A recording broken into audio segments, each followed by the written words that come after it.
Hello everyone, start करते हैं अपने आज के सेशन को। आज के सेशन में हम लोग ये बात डिस्कस करेंगे कि अगर आप कॉलेज फिनिश कर लिए हो, कॉलेज कंप्लीट कर लिए हो और आप ये चाह रहे हो कि सर हमें फ़िलहाल कोई प्राइवेट जॉब ज्वाइन करनी है और ये जॉब के साथ साथ मैं अपनी प्रिपरेशन को कंटिन्यू रखूँगा, बट मेरा फाइनेंशियल कंडीशन अच्छी नहीं है, तो मैं प्राइवेट जॉब ज्वाइन करना चाहता हूँ।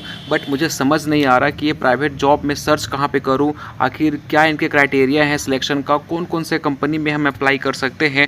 तो आज की सेशन बिल्कुल आपके लिए है ना। आज मैं आपको डिटेल में हर एक चीज़ बताने वाला हूँ कि प्राइवेट जॉब आप कैसे ज्वाइन कर सकते हैं, कैसे आप इनको सर्च कर सकते हैं, कौन सी कंपनी में आपको ज्वाइन करना बेटर होगा, सैलरी अच्छी मिलेगी। तो लास्ट तक बने रहिएगा, पूरी बातें आपको समझ में आ जाएगी। बट अभी तक आपने हमारे चैनल को सब्सक्राइब नहीं किया है तो कर लीजिएगा, लिंक डिस्क्रिप्शन बॉक्स में गिवन है, आप जाके हमारे टेलीग्राम ग्रुप को भी ज्वाइन कर लीजिए। चलिए, सबसे पहली बात, आप ये सोचते हो ना, देखिए खासकर जो प्राइवेट सेक्टर वाले होते हैं जिनको प्राइवेट जॉब में जाना होता है, उनके मन में कुछ मिथ होती है कि सर प्राइवेट कंपनी जो होती है वो सैलरी बहुत कम देती है ना। ये केवल जो टॉप कॉलेज से पढ़ के निकलते हैं, जैसे कोई ICR एक्रीडेशन कॉलेज है वहाँ से निकलते तो उनकी प्लेसमेंट बहुत अच्छी होती है और ये प्राइवेट कॉलेज वाले बच्चों को नहीं हायर करते। ठीक है, ये भी गलत आपको मिथ है आपकी, है ना। एक्सपीरियंस नहीं है सर तो हमें जॉब नहीं मिलेगी, है ना। अगर हमारा CGPA जो है वो भी कम रह गया था कॉलेज के टाइम पे तो हमें जॉब नहीं मिलेगी प्राइवेट कंपनी के अंदर, तो ऐसा बिल्कुल नहीं है ना। प्राइवेट कंपनी मैं मानता हूँ कि झारखंड में या फिर आप जिस भी स्टेट से बिलोंग करते हैं या फिर हमारे इंडिया की ही बात करें तो बहुत ही कम ही कंपनी है जो आपको हायर सैलरी पे हायर करेगी एज अ फ्रेशर, है ना। बट आपको फिर भी इतना सैलरी ज़रूर देती है कि आप अपना लाइफ जो है वो स्टार्ट कर सकें, क्योंकि आपको एज अ फ्रेशर कोई भी कंपनी में जाओगे तो आपको सैलरी थोड़ी कम ही रहती है, क्योंकि आफ्टर जब आप कुछ टाइम के बाद जब एक्सपीरियंस्ड हो जाओगे तो सैलरी आपकी बढ़ा देती है ना। ऐसे नहीं है कि टॉप कॉलेज वाले ही केवल बड़े कंपनी में जा सकते हैं, गलत है ये, है ना। एक्सपीरियंस, देखिए एक्सपीरियंस ऐसा नहीं कि हर कंपनी ही एक्सपीरियंस मांगती है, ये ठीक है, मैं मानता हूँ कि ज़्यादातर कंपनियाँ आपको एक्सपीरियंस मांगेगी, है ना। एक्सपीरियंस को वो वेटेज भी देते हैं, लेकिन अगर ऐसा नहीं है कि हर कंपनियाँ, है ना। आपको बताऊंगा आगे चल के कि कंपनियां ऐसी भी हैं जो फ्रेशर को हायर करती हैं, आप वहां से जाइए, एक्सपीरियंस लीजिए, आगे बढ़ जाइए, है ना। CGPA कम भी है तो कोई दिक्कत नहीं है, हायर करती है मेरे भाई। अब आप यहाँ पे एक बात समझो कि कितनी कंपनियां हैं, एक सीड के प्रोसेसिंग से लेके पोस्ट हार्वेस्ट मैनेजमेंट, मतलब आप जब सीड की सोइंग करते हैं तो उनमें भी बहुत तरीके के आपके काम होते हैं। सीड को प्रिपेयर करने के लिए भी बहुत तरीके की इक्विपमेंट वगैरह, बहुत तरीके की कंपनियां इसमें आती है ना। उनके बाद फाइनली आप जब का फसल जो है वो तैयार हो जाता है, फिर आप उसकी पोस्ट हार्वेस्टिंग कर देते हो, तो वहाँ तक कितनी सारी बीच में एजेंसीज़ हैं, कितनी सारी कंपनियां हैं जो इनमें काम करती हैं। तो ये मत सोचिएगा कि मेरे पास स्कोप नहीं है, बिल्कुल स्कोप है, ठीक है। बस हमें सर्च करना नहीं आता कि हम कैसे सर्च करें कोई कंपनी में। आप ये देखिएगा आपके पास कितनी कंपनी है। आप सीड कंपनी ज्वाइन कर सकते हैं सर, आप फर्टिलाइज़र कंपनी ज्वाइन कर सकते हैं, है ना। आप पेस्टिसाइड ज्वाइन कर सकते हैं, एग्रीटेक जैसे आप देखेंगे तो इक्विपमेंट वगैरह बनाता है, प्रोसेसिंग सेक्टर ज्वाइन कर सकते हैं, डेयरी सेक्टर कर सकते हैं sir, micro irrigation company join कर सकते हैं, है ना। आप देखो आप फार्म मशीनरी कंपनी ज्वाइन कर सकते हैं, एग्री इनपुट कंपनी ज्वाइन कर सकते हैं, बैंकिंग में भी बहुत सारे प्राइवेट बैंक होते हैं वो भी हायर करते हैं। इनके अलावा आप जो है NGOs वगैरह में जा सकते हैं। तो लॉट्स ऑफ अपॉर्चुनिटी है, बट हमें सही तरीके से सर्च करना नहीं आता। तो आप ये देखिए, ये सब कुछ टॉप मोस्ट लेवल के कंपनी है जहाँ पे आपको एज अ फ्रेशर ये बहुत कम हायर करते हैं, लेकिन आप जब इस कंपनी में चले जाओगे ना, ये सारे कंपनी में, तो भैया आपकी सैलरी बहुत अच्छी होती है। और इनफैक्ट आप यहाँ पे फिर जब ग्रो करेंगे ना, यहाँ पे आप अच्छे से वर्क कीजिए 5 साल 10 साल, जब आपकी ग्रोथ हो जाएगी, प्रमोशन हो जाएगी, तो आपका सैलरी बहुत अच्छा होता है। टॉप मोस्ट कंपनी में से एक आते हैं ये, सिजेंटा हो गया, बेयर्स हो गया, अच्छी कंपनी है ये। बट यहाँ पे आपको एज अ फ्रेशर थोड़ी दिक्कत होती है, बट यहाँ पे एक्सपीरियंस आपके पास है तो आप यहाँ पे अप्लाई कर सकते हैं, ठीक ना।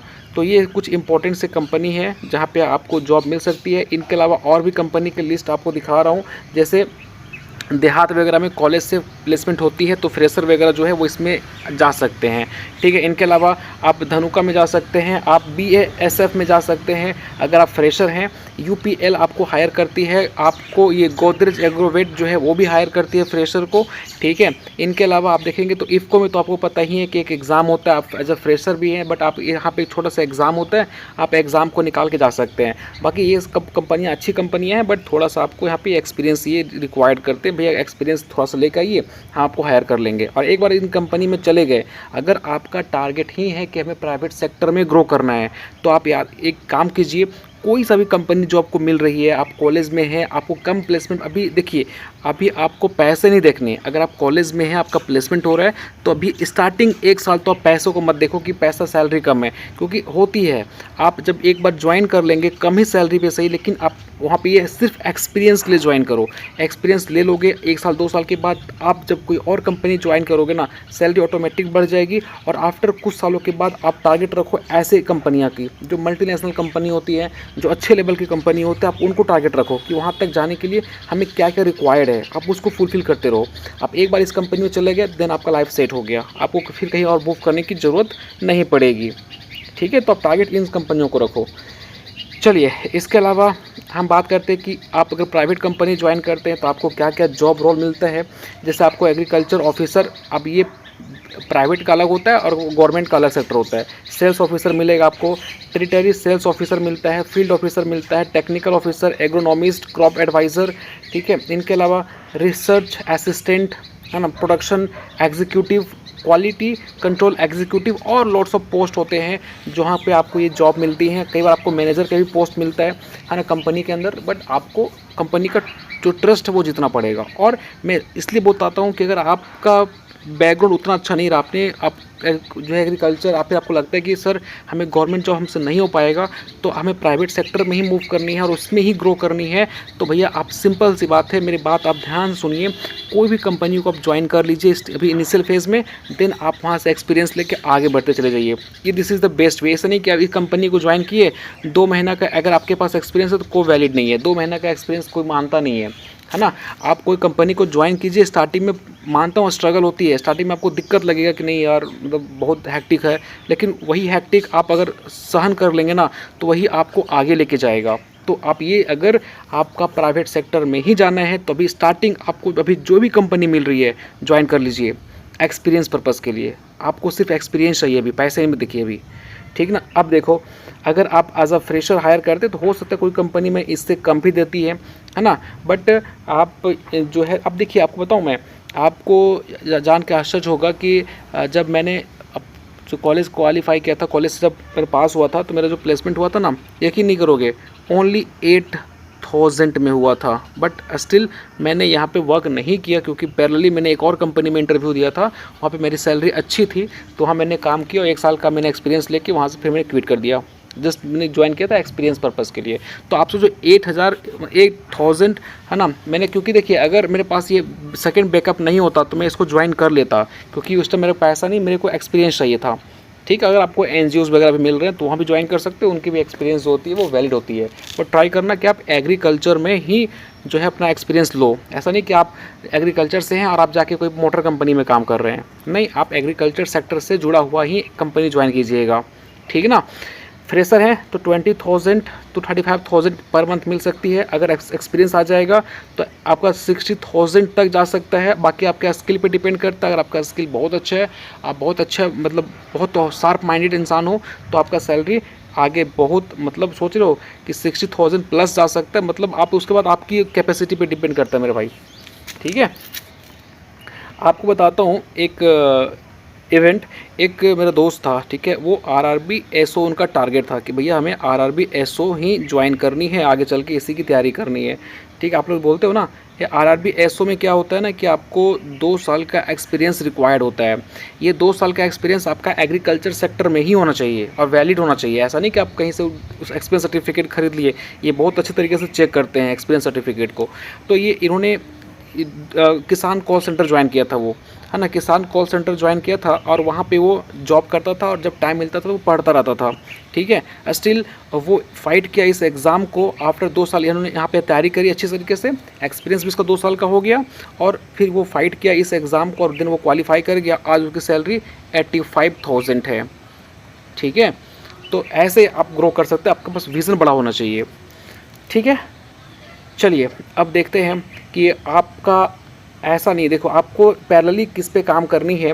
आपका देखिए सबसे बड़ा चीज़ होता है कम्युनिकेशन स्किल, ये आपका अच्छा होना चाहिए, आप अच्छे से बात कर सकें, है ना। इनके अलावा आपकी इंग्लिश की प्रोफिशिएंसी अच्छी होनी चाहिए, एमएस थोड़ा बहुत कंप्यूटर की नॉलेज भी आपके पास होनी चाहिए, पावर पॉइंट वगैरह की नॉलेज होनी चाहिए। थोड़ा सा आपका क्योंकि एग्रीकल्चर से हैं तो आपको एग्रीकल्चर रिलेटेड क्वेश्चन पूछा जाएगा, तो इसका नॉलेज होना चाहिए। और आप इंटरव्यू में कैसे कोई सिचुएशन को हैंडल करते हैं उनका भी नॉलेज होना चाहिए। आप ये देखिएगा, सबसे पहले बात ये ध्यान में रखना कि जब भी कोई आप प्राइवेट कंपनी ज्वाइन करते हैं सबसे पहले आपसे रिज्यूमे मांगा जाता है। तो रिज्यूमे के लिए हम आपको कल के लेक्चर में मैं ऐसे लिंक डाल दूंगा अपने डिस्क्रिप्शन बॉक्स में, आप जाके एक बार देखना कि कैसे अपने एक प्रोफेशनल रिज्यूमे को हम प्रिपेयर करते हैं। मैंने पूरा तरीका बताया है और होप सो आप उस तरीके से बनाएंगे ना तो आपका जो रिज्यूमे है वो कभी रिजेक्ट नहीं होगा, शॉर्टलिस्ट तो 100% हो जाओगे, ठीक ना। तो ये सब चीज़ों पे थोड़ा सा पैरेलली आपको काम करना है, केवल नॉलेज होने से और स्किल होने से नहीं होगा। आपका जो कम्युनिकेशन स्किल है वो भी अच्छी होनी चाहिए, थोड़ा सा आपको एग्रीकल्चर का भी नॉलेज होना चाहिए, है ना। चलिए इसके अलावा आप अब बात आता है सर अब हम जॉब सर्च कहाँ पे करें, तो आप लिंक्डइन इन पे भी जाके कर सकते हो, नौकरी अपना, ये सब कुछ ऐसे वेबसाइट है जहाँ पे आप जाके अपना एक अकाउंट क्रिएट कर सकते हो, अपना यहाँ पे रिज्यूमे पोस्ट कर सकते हो और कंपनी जो है वो यहाँ पे आती है और देखती है जो बंदे इनके लायक लगते हैं उनको ये जॉब ऑफर करती है, तो यहाँ पे आप रजिस्टर कर सकते हो। इनके अलावा आप कॉलेज के प्लेसमेंट सेल से बात कर सकते हो, कोई आपका सीनियर जो किसी कंपनी में जॉब कर रहा है आप उनसे कांटेक्ट कर सकते हो। देखो यहाँ पे प्राइवेट कंपनी में मोस्टली ये होता है ना कि आप उनके वेबसाइट पे जाइए और कंपनी में वहाँ पे नंबर दिए रहते हैं, आप अपने एरिया में जिस एरिया में जॉब करना चाहते हैं आप देखिए उस एरिया में, क्योंकि आप वो कंपनी रजिस्टर्ड होगी तो आपके साइट पे दिखेगा, आप गूगल पे सर्च करेंगे ना दिखेगा, आप उस कंपनी में नीचे नंबर भी रहता है, आप वहाँ पे कांटेक्ट कीजिए, पूछिए वहाँ पे सीट खाली है, आपको एफर्ट करना पड़ेगा, बैठे बैठे नहीं होगा। या फिर आपके अगर कुछ सीनियर जो किसी कंपनी में जॉब कर रहे हैं उन सीनियर से आप कॉन्टैक्ट कीजिए, वो आपको करवा देंगे, ठीक है। तो इनके तो आप थ्रू भी जा सकते हैं।